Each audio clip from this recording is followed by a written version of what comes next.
और अभी हमारे लिए थोड़ा आश्चर्यजनक और दुखद इसलिए था क्योंकि सारे देश में केसेस का सिग्निफिकेंट डिक्लाइन हो रहा था, और उन प्रांतों में भी जहां बहुत ज़्यादा केसेस हो रहे थे, जो लगातार इतने महीनों से हमारे लिए चिंता का कारण बने हुए थे, ऐसे प्रांतों में भी सिग्निफिकेंट डिक्लाइन था। और दिल्ली में केसेस का नंबर इतना ज़्यादा था जो शायद पिछले 8-10 महीने में सबसे ज़्यादा होगा पर डे केसेस का नंबर। इसलिए दोबारा से भारत सरकार को इंटरवीन करना पड़ा और जितने भी सहायता के लिए तरीके हो सकते हैं वो सब हम लोगों ने ऑफ़र भी किए, उनको इम्प्लीमेंट भी कर रहे हैं। आईसीयू बेड बढ़ाने से लेकर और टेस्टिंग की कैपेसिटी को दोगुना तक करना, मोबाइल टेस्टिंग वैन्स जो है सारे दिल्ली में देना, अस्पतालों के अंदर इंस्पेक्शन के लिए टीम्स में जो है सेंट्रल गवर्नमेंट के एक्सपर्ट्स को इन्वॉल्व करना, ज़रूरत के मुताबिक बाहर से डॉक्टरों को, नर्सेस को फ्लाई करा के दिल्ली में लाना, डीआरडीओ के और दूसरे जो सेंटर बनाए हैं दिल्ली में भारत सरकार ने, उन पर जो है आईसीयू बेड्स की क्षमता को बढ़ाना, ये सारे काम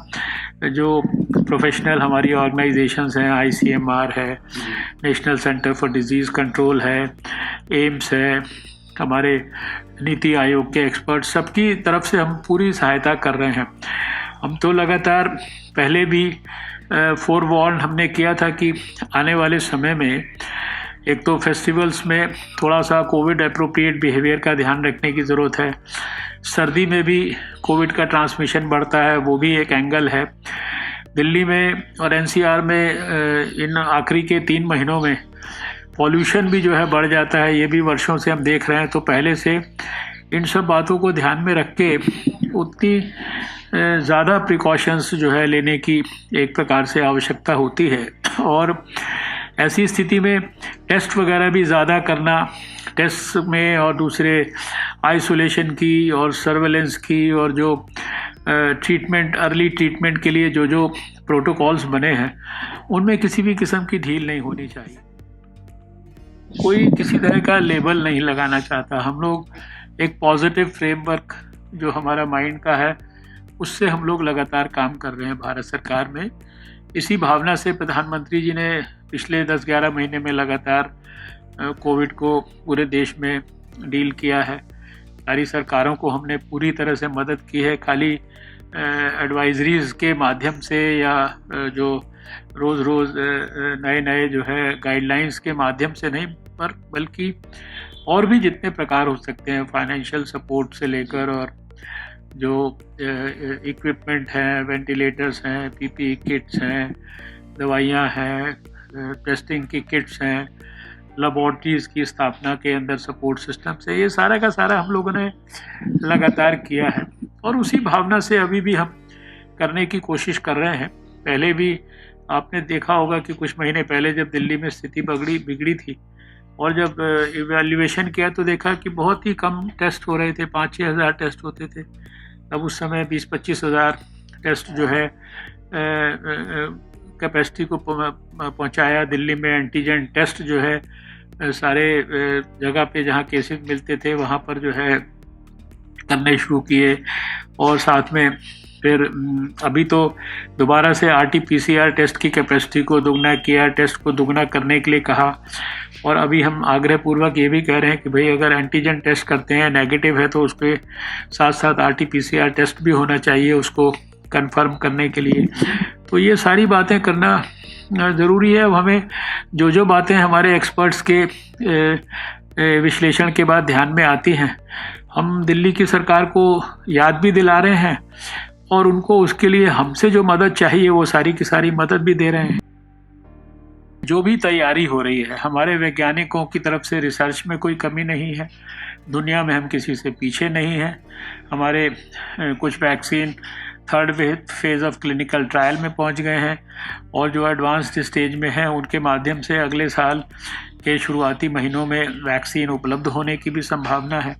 400 से 500 मिलियन डोजेज़ हमको लगता है कि हम जून, जुलाई, अगस्त के महीने तक जो है देश के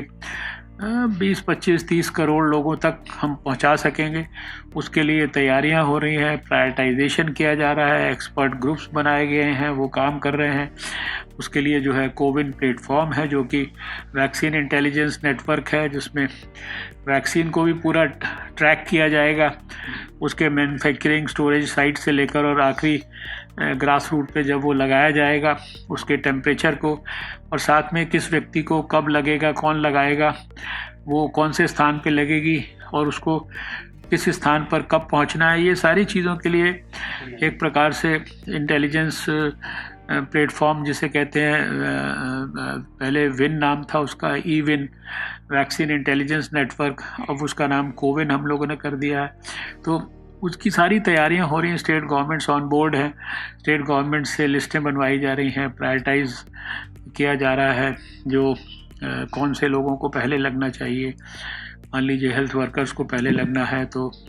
फ्रंट लाइन वर्कर्स को पहले लगना है, तो फिर उसके बाद 65 साल से ऊपर के लोगों को लगना है, फिर 50 से 65 के लोगों को लगना है, फिर 50 से कम वाले कोमॉर्बिडिटीज़ वालों को लगना है। तो क्योंकि एक समय में तो 135 करोड़ लोगों के लिए वैक्सीन उपलब्ध नहीं होगी, तो शुरुआती दौर में, और मैं समझता हूँ कि जैसे जैसे इम्यूनिटी लेवल सोसाइटी का बढ़ता जाएगा तो उसके अंदर से हमारे को निश्चित रूप से एक फ़र्क महसूस होगा कि जो एक समाज हर्ड इम्यूनिटी की तरफ बढ़ने की जो परिस्थितियां हैं वो स्ट्रेंथन होती जाएंगी, तो निश्चित रूप से कोविड के खिलाफ जो लड़ाई है वो दिन प्रतिदिन आसान होती जाएगी। देश की जनता से तो हमारी एक्सपेक्टेशन केवल इतना ही है कि आप अपने स्वास्थ्य की, अपने परिवार के लोगों के स्वास्थ्य की, अपने जहाँ कहीं भी काम करते हैं वहाँ पे अपने संगी साथियों के स्वास्थ्य की, अपने दोस्तों के स्वास्थ्य की रक्षा करने के लिए सरकार का आप सहयोग करिए। सरकार को जो जो कुछ करना है वो सब पूरी मुस्तैदी के साथ वो कर रही है, कोई किसी तरह की कसर उसने ना छोड़ी है ना छोड़ेगी। लेकिन आपसे हमारी अपेक्षा जनता से यही है, देश के लोगों से, जो हम पहले दिन से कह रहे हैं। 117 करोड़ लोगों को हम जब टेलीफोन के कॉलर ट्यून के माध्यम से कहना शुरू किए थे, उसको सारे माध्यमों से हमने पिछले 10 महीने में कहा है। प्रधानमंत्री जी ने राष्ट्र के नाम संदेश में भी कहा है, और एक ही बात कह रहे हैं, कोविड एप्रोप्रिएट बिहेवियर। जब तक कोविड का जो पैंडेमिक दुनिया में चल रहा है तो सबसे बड़ा हथियार जो हमें कोविड से बचा सकता है वो हमारा मास्क है, और ये मास्क को ठीक से पहनना, नाक के ऊपर, मुंह के ऊपर इसको ढक के रखना, इसको आसानी से हटाना नहीं, और बातचीत करते समय पे भी इसको लगाए रखना, और घर में खाना खाते समय जब आप मास्क उतारते हैं तो आप डाइनिंग टेबल पे 5 आदमी मिलके खाना ना खाएं, अलग अलग खाना खाएं। पार्टीज़ के अंदर, फंक्शंस में, भीड़ में, इनमें आप अवॉइड करें जाना। अगर जाते भी हैं तो सोशल डिस्टेंस, 2 गज की दूरी बना कर रखें, अपने हाथों को साबुन से, पानी से धोते रहें। खांसी जुकाम है, छींकें आती हैं तो नाक के ऊपर, मुंह के ऊपर जो है आप अगर ये एल्बो अपनी रखते हैं तो इसको रेस्पिरेटरी एटिकेट्स बोलते हैं, इसका ध्यान रखें।